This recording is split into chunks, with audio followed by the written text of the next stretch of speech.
Okay, तो अभी हम रिफ्रैक्शन का एक एप्लीकेशन देखेंगे। ओके, तो समझो ये बाउंड्री है। ओके, ऊपर की जो मीडियम है वो रेयर मीडियम है। फॉर एग्जाम्पल हम एयर को ले लेते हैं, और नीचे की जो मीडियम है वो डेंसर है। हम वाटर को ले सकते हैं, करेक्ट। ऑब्जेक्ट जो है वो नीचे रखी हुई है, तो यहां पे एक पॉइंट ऑब्जेक्ट है P। ओके, तो लेट्स से अगर लाइट इस पॉइंट ऑब्जेक्ट से नॉर्मल डायरेक्शंस में जाएगी तो कैसे जाएगी? ये कुछ अगर नॉर्मल को फॉलो करेगी, ये नॉर्मल है तो सीधी पास कर जाएगी, है ना। ये नॉर्मल पहले मैं ड्रॉ कर रहा हूं, और लाइट यहां से सीधी पास कर जाएगी, तो मैं लाइट को येलो ड्रॉ कर रहा हूं।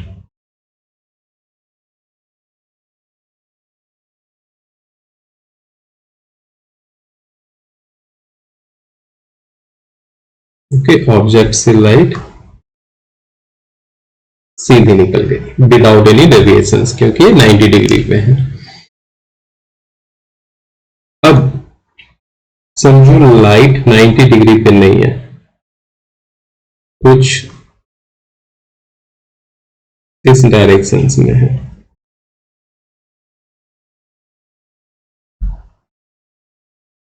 वापस से नॉर्मल हम ड्रॉ करेंगे पॉइंट ऑफ इंसिडेंस के ऊपर। ये वो व्हाइट वाली नॉर्मल, नॉर्मल 90 डिग्री बनाती है बाउंड्री के ऊपर। तो यहां से क्या होगा? रिफ्रैक्ट होगी, क्योंकि लाइट डेंसर मीडियम से रेयर मीडियम में जा रही है, इसलिए नॉर्मल से ये क्या होगी? डूब जाएगी कुछ इस तरह से।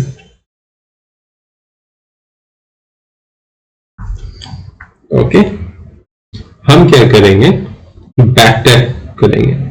ये जो लाइट रिफ्रैक्ट हुई है इसको बैक ट्रैक करेंगे, तो पीछे की तरफ लेके जाएंगे।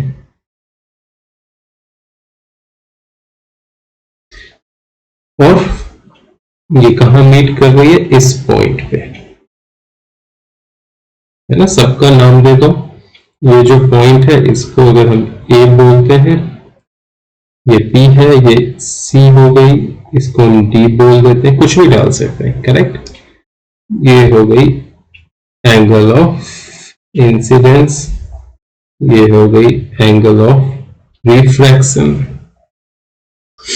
ओके, तो ये जो ऑब्जेक्ट P थी उसकी ओरिजिनल डेप्थ कितनी है सरफेस से? देखो, ओरिजिनल डेप्थ ये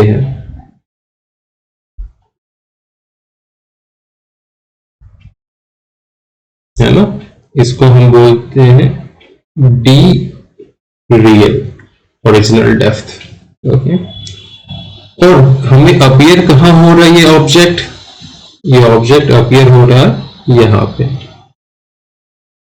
है ना, क्योंकि इमेज कहां बन गई है? पॉइंट सी के ऊपर। अगर एक इंसान की आंखें यहां है तो इस कॉइन को वो कहां देख रहा है? यहां देख रहा है, सी पे। वो पी पे नहीं देख रहा, सी पे देख रहा है। इसको क्या बोलते हैं? डी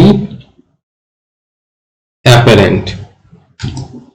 इसका बेस्ट एग्जांपल है जब आप किसी भी वाटर बॉडीज में, लाइक तालाब हो गया, पॉन्ड हो गया, है ना, अगर फिश को देखते हो तो ऊपर से आपको जितनी गहराई पे वो नजर आती है, एक्चुअली वो उससे ज्यादा गहराई पे होती है ना। हम जो देख पाते हैं वो क्या है? इमेज होती है फिश की, और वो एपरेंट डेप्थ होती है। ओके, रियल डेप्थ उसकी ज्यादा होती है। क्लियर हो गया ये? इस केस में जो रियल डेप्थ होगी वो हमेशा ज्यादा होगी एपरेंट डेप्थ से।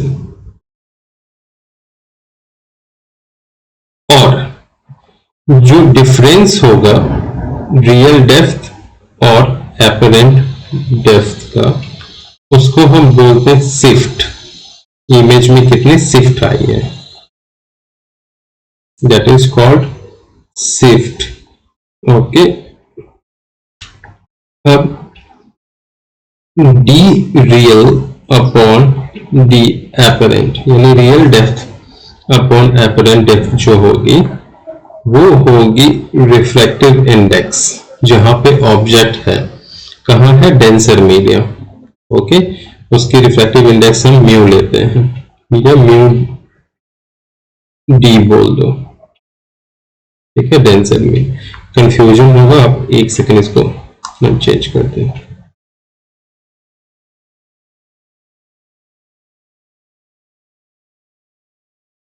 म्यू मैं नीचे लिख देता हूं, DEN डेंसर, अपन यहां क्या हो जाएगा, म्यू रेयर इसके केस में, ठीक है, जब ऑब्जेक्ट डेंसर मीडियम में होगी। लेकिन जब ऑब्जेक्ट रेयर मीडियम में होगी तो जस्ट ऑपोजिट हो जाएगा, करेक्ट, ये रिलेशन चेंज हो जाएगी।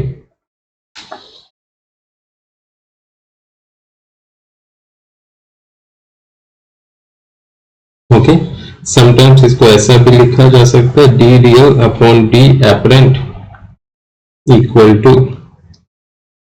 इसको हम लेट्स से बोल सकते हैं म्यू, और एयर की रिफ्लेक्टिव, अगर एयर ही होगा तो रिफ्लेक्टिव इंडेक्स क्या होगा, 1, तो म्यू बाय 1, तो D real upon D apparent equal to mu by 1। यही रिलेशन ऐसे भी आ सकता है, D apparent upon D real equal to 1 by mu, अगर रेयर मीडियम एयर है। ये तभी होगा, ये रिलेशन और ये रिलेशन तभी वैलिड है जबकि रेयर मीडियम जो है हमारी वो एयर है। तो हो गया, अब हम थोड़ा सा शिफ्ट का रिलेशन फाइंड आउट करेंगे। इसको तो रब कर देते हैं। ओके, अभी तक आपने इसको ड्रॉ कर लिया होगा, तो आप थोड़ा सा इसको लेफ्ट शिफ्ट करो। ओके, तो आपको पता है शिफ्ट इक्वल टू क्या होती है, shift equal to D real minus D apparent होती है। और यहां देखो, यहां हम डी एपरेंट को क्या लिख सकते हैं, अगर एयर होगा, मैं इसको रब कर देता हूं, दिखेगा। ओके, अगर इस रिलेशन से अगर रेयर मीडियम एयर होगी तो डी एपरेंट क्या होगी, D real by mu, mu नीचे आ जाएगी इधर और ए डी ए ऊपर चली जाएगी। तो मैं यहां शिफ्ट को क्या लिख सकता हूं, डी रियल को तो डी रियल ही रखने दूंगा और डी एपरेंट को डी रियल अपॉन म्यू लिखूंगा। क्यों, इस रिलेशंस का यूज करके। तो यहां से डी रियल कॉमन आ जाएगा, क्या बचेगा, 1 माइनस 1 बाय म्यू। तो हम यहां क्लियरली देख सकते हैं जो शिफ्ट आई है ना, वो क्या आई है, जो भी रियल डेप्थ होती है वो times 1 minus 1 by reflective index of medium in which object is placed. Now, अब ये जो शिफ्ट है कितने चीज पे डिपेंड कर रही है, देखो शिफ्ट डिपेंड कर रही है refractive index of the medium mu, है ना, किस पे डिपेंड कर रही है, refractive index of the medium. फिर दूसरी कौन सी चीज है, ये जो मीडियम है इसकी थिकनेस कितनी है, समझ में आया ना। अगर ये मीडियम ज्यादा थिक होगी तो मतलब रियल डेप्थ बढ़ जाएगा, और रियल डेप्थ बढ़ जाएगा तो शिफ्ट चेंज हो जाएगी, बढ़ जाएगी, है ना। तो यहां हो जाएगा thickness of the medium, thickness of the medium मतलब रियल डेप्थ हो गई, है ना। रियल डेप्थ ही क्या होती है, थिकनेस ऑफ द मीडियम होती है। थर्ड, लाइट कौन सी कलर की है उस पर भी डिपेंड करता है, यानी वेवलेंथ ऑफ द लाइट।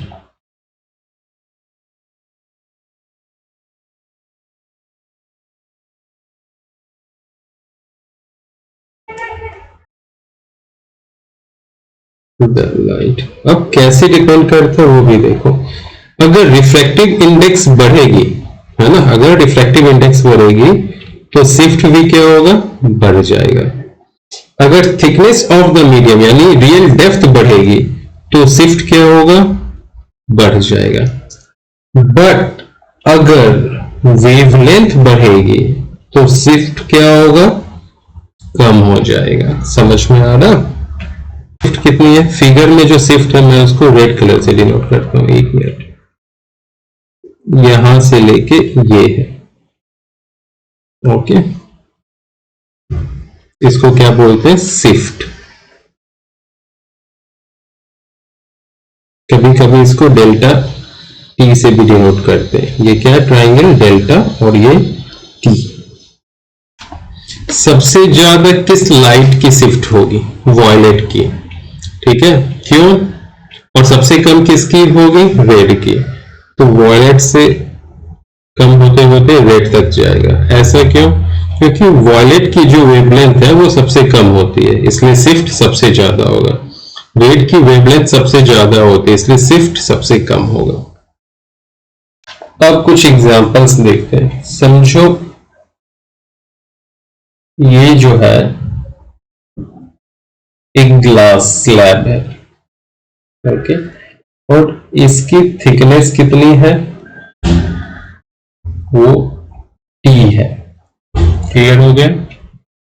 और इसकी रिफ्रैक्टिव इंडेक्स ग्लास की हम कंसीडर करते हैं म्यू जी, जो कि कितनी होती है 3/2 यानी 1.5। ग्लास की रिफ्रैक्टिव इंडेक्स कितनी होती है 1.5, ओके। अगर एक इंसान ग्लास को यहां से देख रहा है तो उसको कितनी थिक ग्लास अपीयर होगी, रियल थिकनेस क्या है 2, अपरेंट थिकनेस क्या हो जाएगी। तो हमें पता है, देखो, D real upon D apparent equal to क्या होता है, refractive index of the medium, that is mu G upon, कहां से देख रहे हैं, एयर, तो refractive index of air. Next step में क्या हो जाएगी, D real upon D apparent, refractive index of the glass कितनी है 1.5 और एयर कितनी है 1। तो डी अपरेंट क्या हो जाएगी, इससे देखो, ये यहां आ जाएगी और ये यहां, तो ये क्या हो जाएगा डी रियल, ओके, टाइम्स 1.5, है ना, ये हो जाएगी। मतलब क्या हो गई 2/3 ऑफ डी रियल। मतलब जो थिकनेस अपीयर होगी वो क्या हो जाएगी 2/3 हो जाएगी ओरिजिनल थिकनेस की, ओके। तो यहां हम वैल्यू डाल देंगे तो क्या होगा, देखो मैं थोड़ा छोटा कर देता हूं, D apparent equal to D real कितनी है टी इंटू 2/3। सी को क्या लिख सकते हैं 2/3 इंटू टी। तो ग्लास की थिकनेस रियली कितनी है टी, लेकिन उसको ऑब्जर्व कितनी होगी 2/3 इंटू टी, ओके। तो शिफ्ट कितना हो गया, शिफ्ट क्या होता है D real minus D apparent. D real कितनी है टी और डी एपरेंट कितनी है 2/3 टी, है ना। दोनों को सब्ट्रैक्ट करेंगे तो क्या आ जाएगा 3t माइनस 2t/3। यानी t/3। ओके, यानी t/3 जो डिस्टेंस है वो शिफ्ट कर गई है ना। यानी उसको जो थिकनेस ऑब्जर्व होगा वो कहाँ होगा, देखो अगर हम इक्वल पार्ट में डिवाइड करें तो वो यहां होगा।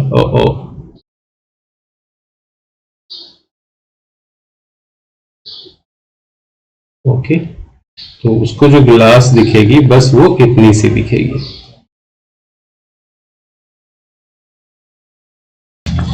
इसी तरह हम एक पॉन्ड लेते हैं जिसमें क्या है, वाटर है, और उसकी जो डेप्थ है पॉन्ड की, रियल डेप्थ वो कितनी है, टी है। और पॉन्ड में क्या होता है, वाटर, इसलिए जो रिफ्लेक्टिव इंडेक्स होगी मीडियम की वो कितनी होगी, 4/3 या 1.33। करेक्ट।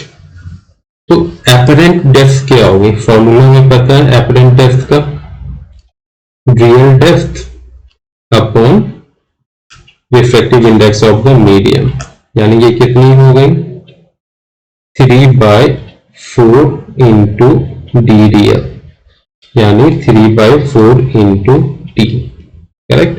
तो जो आदमी ऊपर से देखेगा ना उसको डेप्थ गहराई कितनी नजर आएगी इस पॉन्ड की, इस तालाब की, जो ओरिजिनल गहराई है उसका 3/4 टाइम। ओके, मतलब कम नजर आएगा। अगर इसको हम इक्वली 4 पार्ट में डिवाइड करें, ये सॉरी 1 2 3 और 4, तो यहां नजर आएगी सिर्फ ये पार्ट। और ये क्या हो गई, जो बची हुई पार्ट है वो हो गई शिफ्ट। तो 1/4 पार्ट जो है वो शिफ्ट कर जाएगी ऊपर।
अब देखते हैं बेंडिंग ऑफ स्टिक। यहाँ पे बेंडिंग ऑफ पेंसिल्स की पिक्चर मिली है तो मैंने कॉपी करके डाल दिया। तो देखो बेसिकली ये क्या क्या रही है, ये जो पोर्शन है पेंसिल का ये ओरिजिनल है। करेक्ट। यहां ये वाटर के अंदर डिप्ड है, दो लाइट रे निकली, एक ये यहां आई और रिफ्रैक्ट होके इधर चली गई। करेक्ट। दूसरी लाइट रे ये है, ये आई और रिफ्रैक्ट होके इस डायरेक्शन में चली गई ऑब्जर्वर के आंखों में। ओके, इसको हम क्या करेंगे, फर्स्ट वाले को बैक ट्रैक करेंगे कुछ इस तरह और सेकेंड वाले को बैक ट्रैक करेंगे इस तरह, तो ये यहां पे मीट करेगी। याद रखना इमेज जो है ना हमेशा ऊपर बनेगा। ओके, तो ये ऑब्जेक्ट है तो इसके ऊपर बन रही है, देखो। तो अगेन क्या आप देख ही रहे हो, जो ऑब्जेक्ट की इमेज है वो ऊपर की तरफ शिफ्ट हो गई है। करेक्ट। तो जो ऑब्जर्वर होगा उसको ये पेंसिल कैसा नजर आएगा, बेंडेड, क्योंकि इतनी पार्ट जो पेंसिल की है वो तो एयर में है, जहां आंखें हैं वो तो उसको सीधी दिखेगी, लेकिन ये जो पार्ट वाटर के अंदर डिप्ड है वो उसको बेंडेड दिखेगा। क्यों? क्योंकि रिफ्रैक्शंस की वजह से इमेज जो है ऊपर फॉर्म हो गई है, शिफ्ट हो गई है।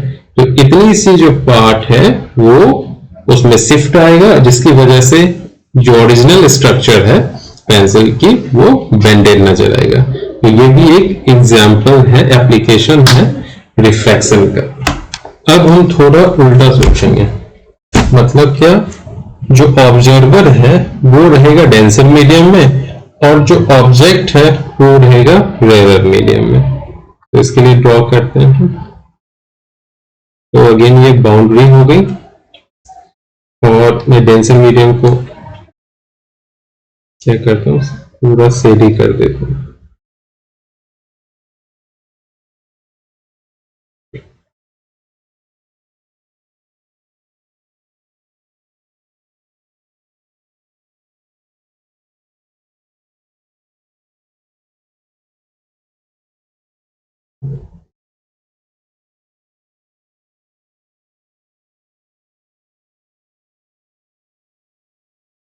ये हो गई डेंसर मीडियम, ऊपर हो गई रेयर मीडियम। मैं बाउंड्री को रेड कलर से फिर से दिखा देता हूँ।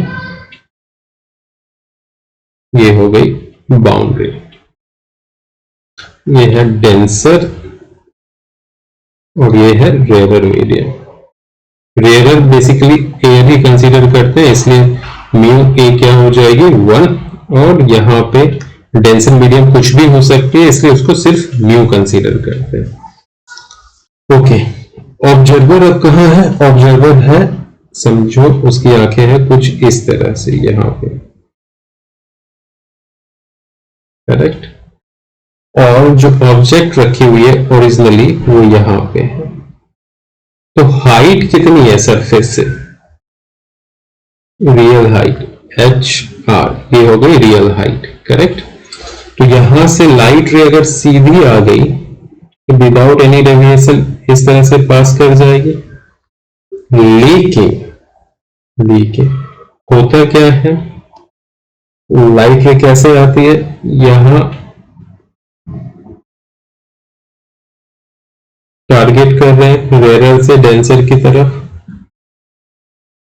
है ना, और ये हो गया नॉर्मल। लेकिन ओहो, मैंने गड़बड़ बना दी थोड़ा सा।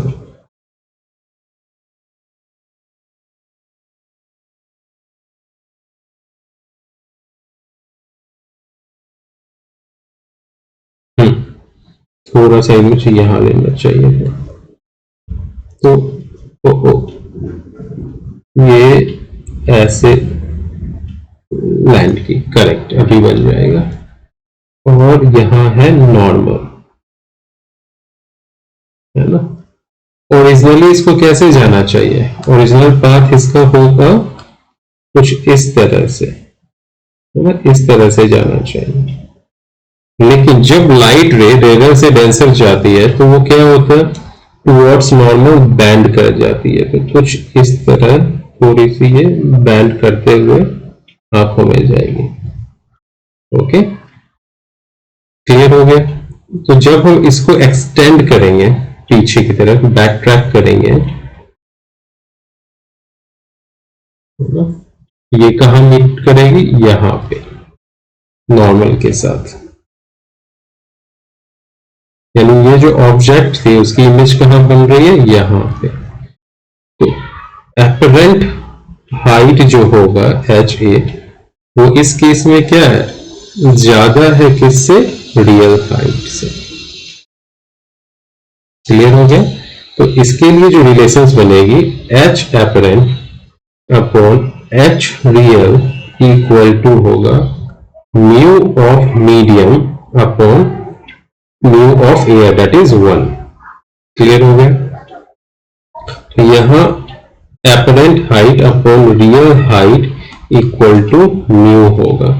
दैट मीन्स एपरेंट हाइट जो हो जाएगी वो म्यू टाइम्स रियल हाइट होगी।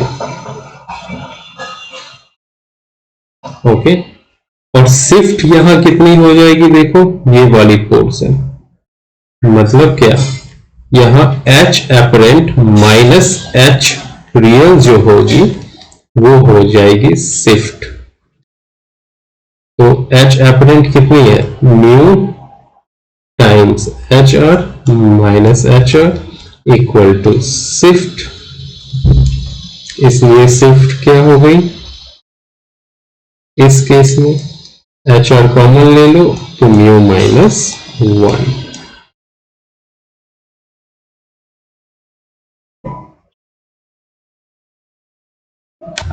अब देखो ये वाली टॉपिक, ये क्या कह रही है, some consequences of the refraction of light. तो रिफ्रैक्शन ऑफ लाइट की वजह से कुछ घटनाएं होती है, कुछ इवेंट्स होती है, उस पर हमें ध्यान देनी है। पहला, a star appears twinkling in the sky।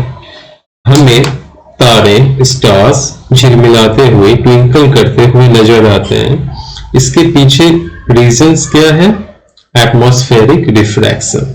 ठीक है, यानी स्टार से जो लाइट आ रही है हमारे एटमॉस्फेयर में, वो एटमॉस्फेयर से क्या होती है, कॉन्टिन्यूसली रिफ्रैक्ट होकर हमारे आंखों में आती है, इसलिए वो हमेशा हमें ट्विंकल करते हुए नजर आती है। Next, the sun is seen a few minutes before it rises above the horizon in the morning and in the evening few minutes longer after it sets। मतलब इसका क्या है, जो सन है राइज होने से, जो उसका एक्चुअल टाइम है राइज होने का, लेट से 6 बजे है, तो वो आपको दिख जाती है 2 मिनट पहले ही। और जो सनसेट का टाइम है वो भी समझो 7 PM का है, वो आपको 7 PM के 2 मिनट बाद तक सन दिखते रहेगी अपने, यानी सन अर्ली राइज करती है और डिले सेट करती है।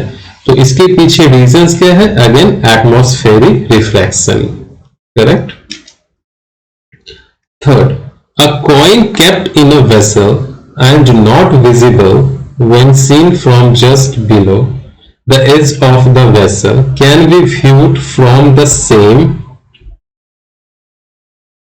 positions when water is poured into the vessels। तो ये कह रहा है कि देखो ये बर्तन है, इस बर्तन में हमने एक कॉइन ये रख दिया और हम यहां से देख रहे हैं, हमारा लाइन ऑफ साइट क्या है, ये है, हमें ये कॉइन दिखेगी नहीं, हमें ये पोर्शन दिखेगा, करेक्ट, खाली बर्तन दिखेगी।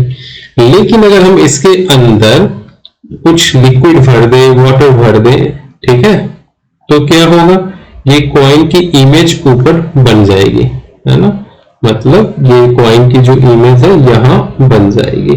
करेक्ट, यानी शिफ्ट हो जाएगी, जो भी हमने पढ़ा एपरेंट डेप्थ आ जाएगी, उसकी वजह से क्या होगा, हम इस कॉइन को ऑब्जर्व कर पाएंगे, देख पाएंगे। और ये किसकी वजह से होता है, रिफ्रैक्शन ऑफ लाइट।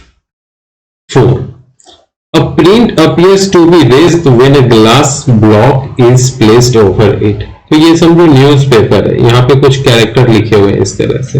करेक्ट, अगर इसके ऊपर आपने एक ग्लास ब्लॉक रख दिया तो ये कैरेक्टर, ये जो लेटर है वो आपको कैसे नजर आएंगे, ऊपर उठी हुई नजर आएंगे। किसकी वजह से, रिफ्रैक्शन ऑफ लाइट की वजह से। 5th, a piece of paper stuck at the bottom of the glass block appears to be raised when seen from the above। यही कह रहा है कि ग्लास का ब्लॉक है, उसके नीचे एक पेपर जो है वो चिपक गई है, ये पेपर आपको कैसी नजर आती है, ऊपर उठी हुई नजर आती है, किसकी वजह से, रिफ्रैक्शन की वजह से। A tank appears shallow than its actual depth।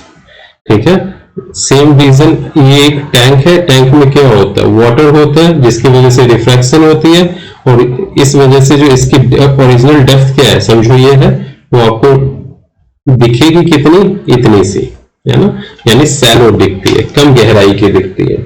इसकी वजह से refraction of light when light travels from denser medium to rare medium.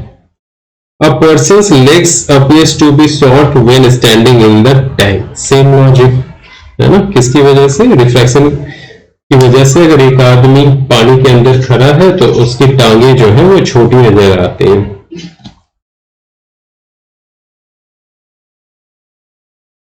An object is placed in denser medium when viewed from a rarer medium appears to be a lesser depth. ये तो simple concept ही बोल दिया।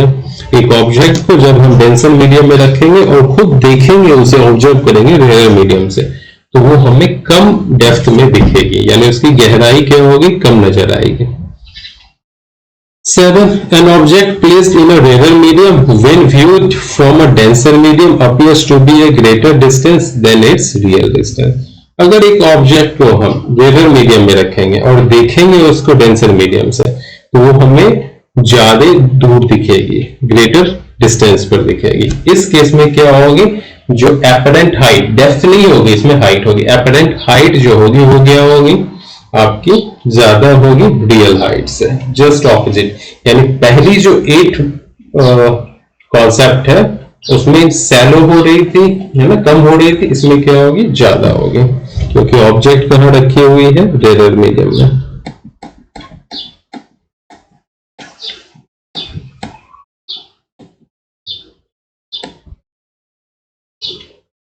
सबसे पहले हम multiple choice questions करेंगे। Colour change कर लो, red कर लो।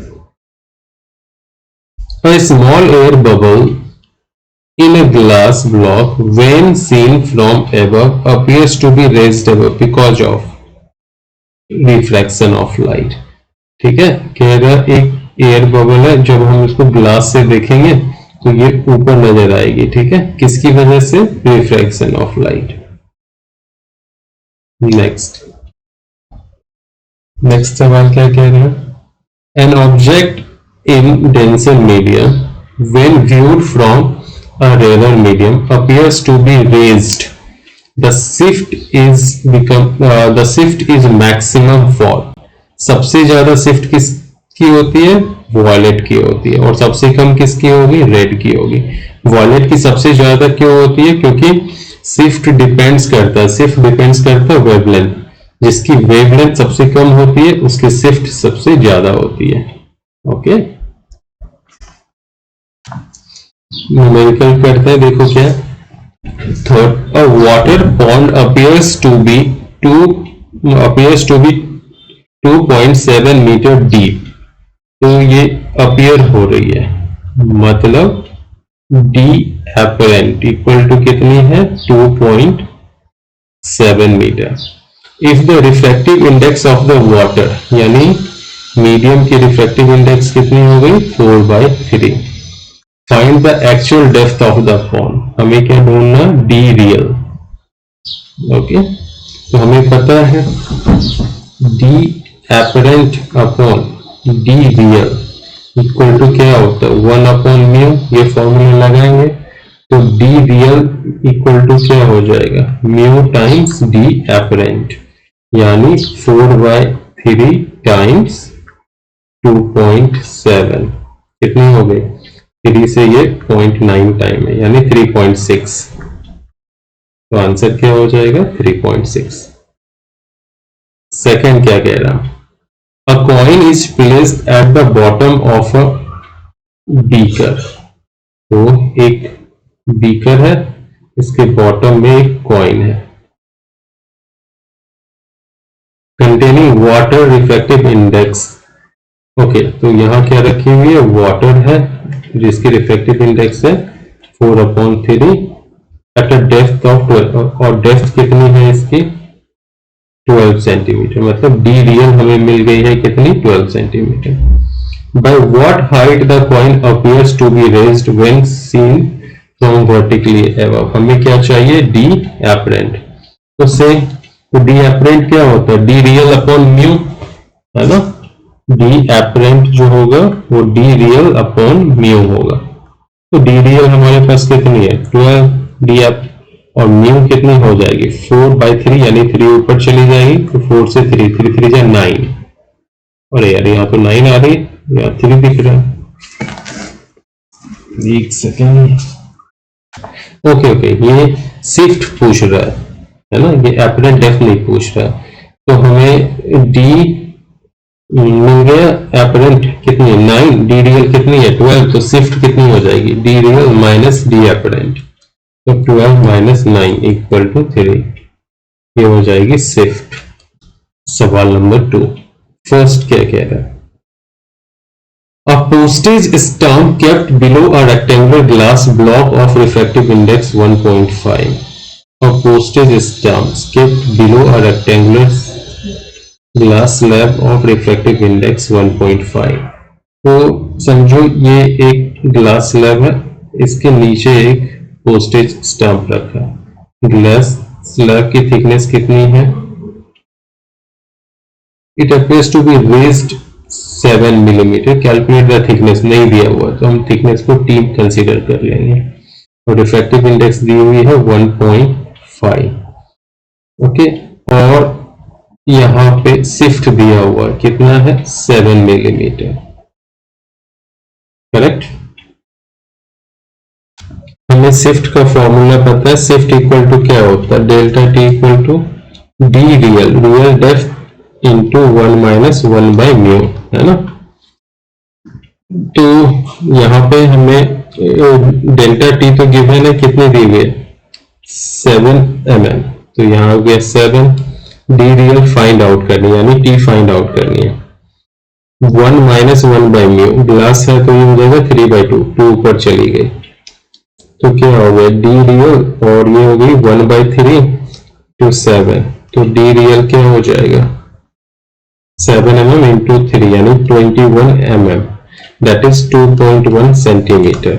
तो आंसर है यस। याद रखना 21 mm इक्वल टू क्या होता है? 2.1 सेंटीमीटर।